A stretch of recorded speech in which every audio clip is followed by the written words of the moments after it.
Well, yesterday I ran out of time and neglected to talk about the events in St. Louis and the escalation and how that was relating to the escalation in the civil unrest in America. And I'm kind of glad I did because more stuff happened in St. Louis yesterday. So I'm able to wrap it all up into one video here, and it's nice and neat. So originally, what I wanted to talk about yesterday was that shooting at the I believe it's called Jefferson Square Park in St. Louis, where there was a bunch of people sort of doing an Occupy Wall Street type of thing, just sort of camping out in the park. About specifically the Breonna Taylor killing, not the George Floyd thing. Breonna Taylor is basically Duncan Lemp, but a black woman. If you haven't heard the story. No-knock raid, killed in her sleep kind of thing, I believe was the story. Well, on Saturday, at this park where they're doing their protest thing, I guess we don't really know the full story. I was hoping we'd get more details as yesterday went on, which was part of the reason why I put off talking about this, but I haven't seen anything. There was someone who showed up and just sort of started shooting into the crowd. And one man was killed. I think he only hit 2 people somehow, miraculously. But, as much as, I want to be able to get the details of this right and know exactly what happened before making too much of a statement, I don't think it really matters that much, what the final conclusion ends up being, what was the genesis of all this, whether this was personal or whether this was political. The fact that it happened is itself, representative of an escalation in all this. Because even if it doesn't turn out that this was, at all a political act, it's going to be perceived as such by people in the country. The left immediately started coming out and talking about how, a white supremacist went and tried to slaughter a bunch of peaceful protesters. Is that true? We don't know. It might be possible. Might be, it might not be true though. But people are going to interpret this any way they want. So the way that a lot of folks are going to see this is that, oh, look, the right-wingers are rising up. And so, we're going to have to step up our game if we don't want to lose. And you're going to see more and more of this. It might be that this guy just snapped, that he's had enough of all the rioting and stuff, and he wanted to go exact revenge on some of these people. That could be it. But again, whether in this particular case that's what he was doing or not, does not mean that this won't inspire other people to do the same. We're building now a culture of violence. The more the violence happens, the longer this goes on, the more it becomes acceptable. People will become somewhat desensitized to it. There's going to be folks, now when folks are getting killed on either side, you're going to see people thinking to themselves, or maybe even saying out loud, well, they had it coming.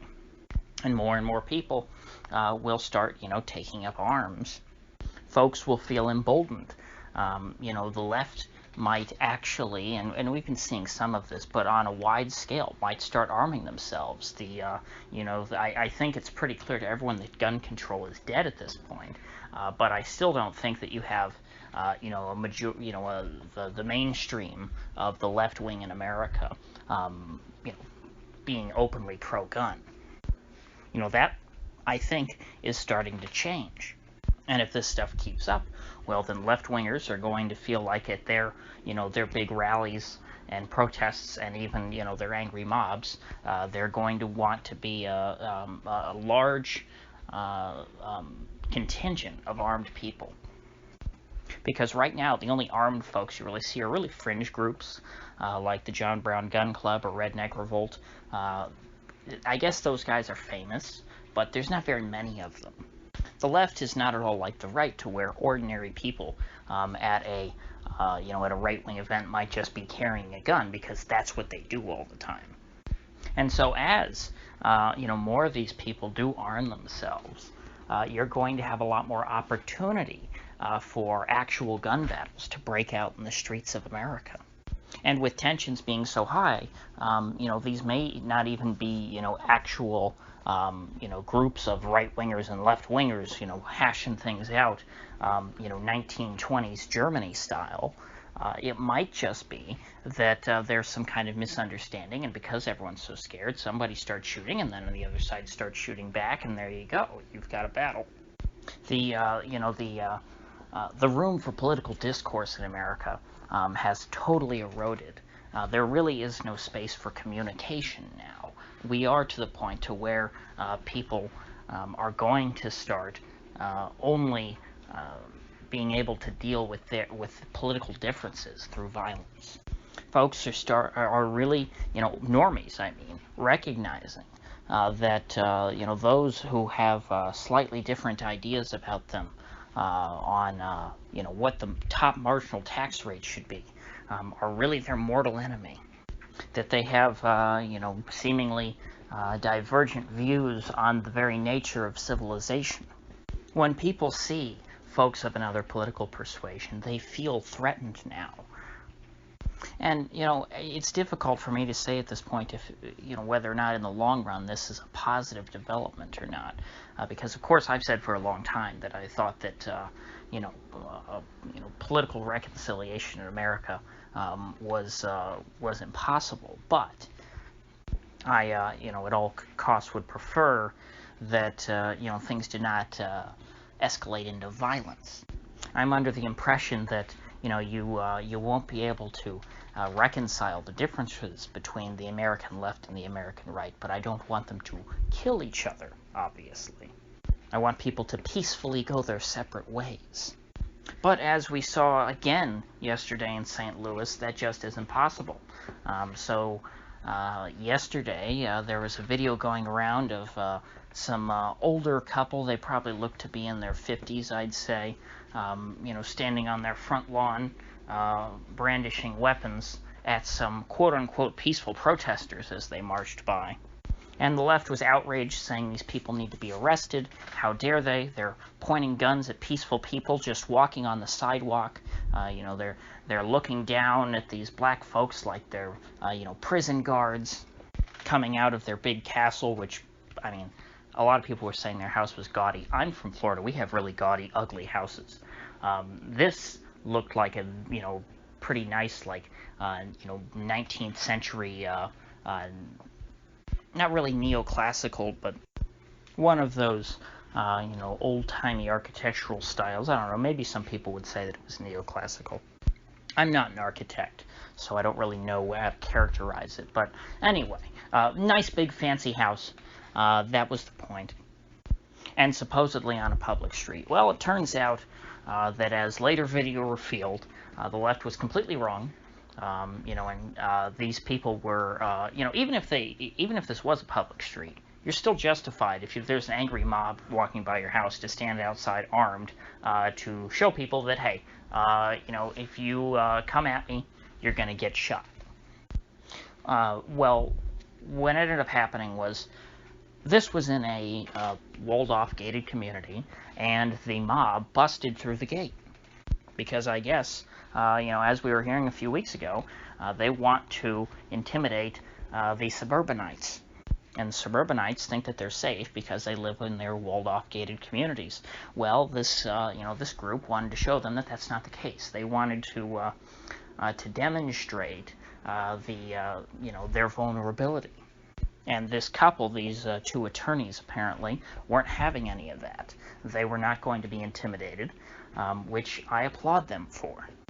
They are, they're going viral all over Twitter right now and last night because, they did the correct response. That's how everyone feels. That is how, most reasonable people would respond to, what was going on in their front yard. They stood their ground and they said, nope, you're not going to loot and, torch our house. Also yesterday in St. Louis, the mob harassed and beat up Catholics who were praying at the statue of St. Louis, for whom the city is named, of course. So, if you live in St. Louis and you want to tear down the statue of St. Louis, that's, that's about as revolutionary of an act as I can think of. Even in much of Africa after decolonization, there are still a lot of cities that keep the same names.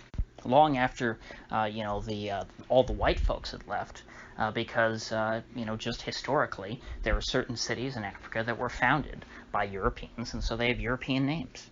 Of course, in many cases they were changed, but I mean, you would understand that when there's literally no white people left.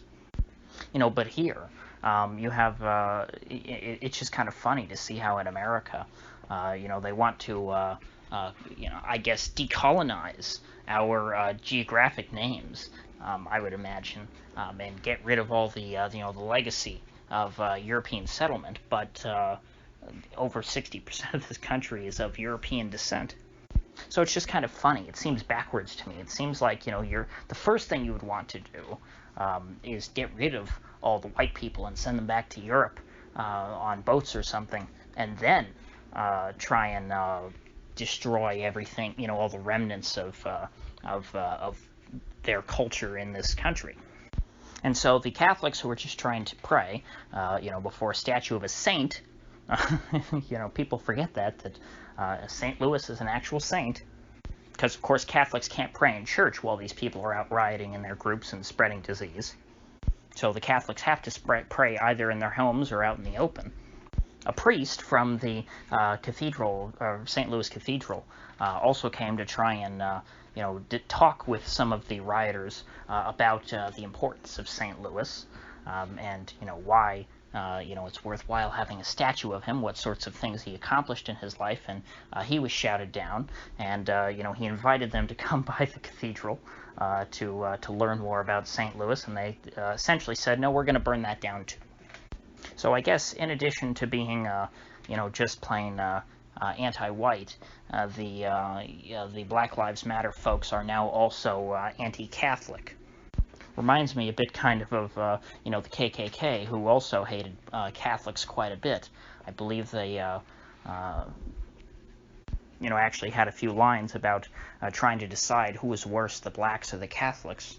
If I remember correctly, the way that the rule used to work was that it was understood that black people had their role in society just to be subservient, but the Catholics really had no role in society. So I guess maybe you could say that the old Klansman ideology was even harder on the Catholics. Of course, there weren't really enough Catholics around for them to lynch and things, and I've never heard of a Catholic being lynched.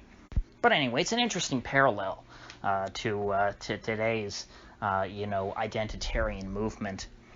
And of course, the Catholics did not fight back at all. They just, took the beating that was meted out to them.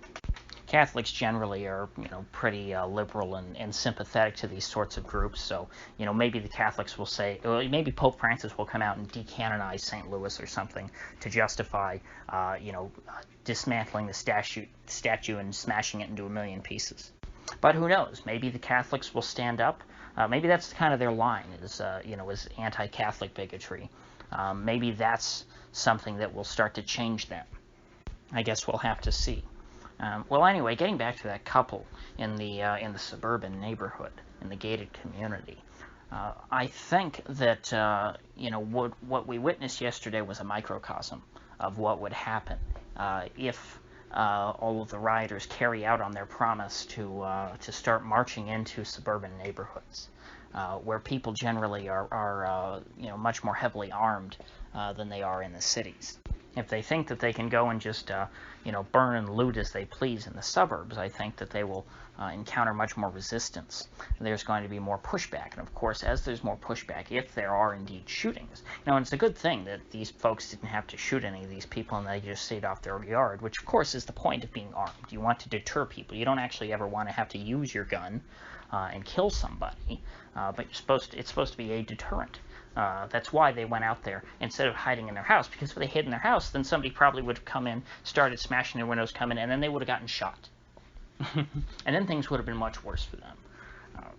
But instead, these folks came out and stood on their front lawn and said, so far and no further. So therefore, I think that we've entered a permanent state of unrest for some time. There really is there's no sign that things can de-escalate. There really are irreconcilable differences here, which will inevitably lead to more violent conflict. So with that said, if you gained anything of value out of this video, I'd appreciate you clicking that like button and sharing this video. And if you haven't already, please do subscribe because I do upload every day and I'd hate to have you miss one. So I'll see you folks back here tomorrow.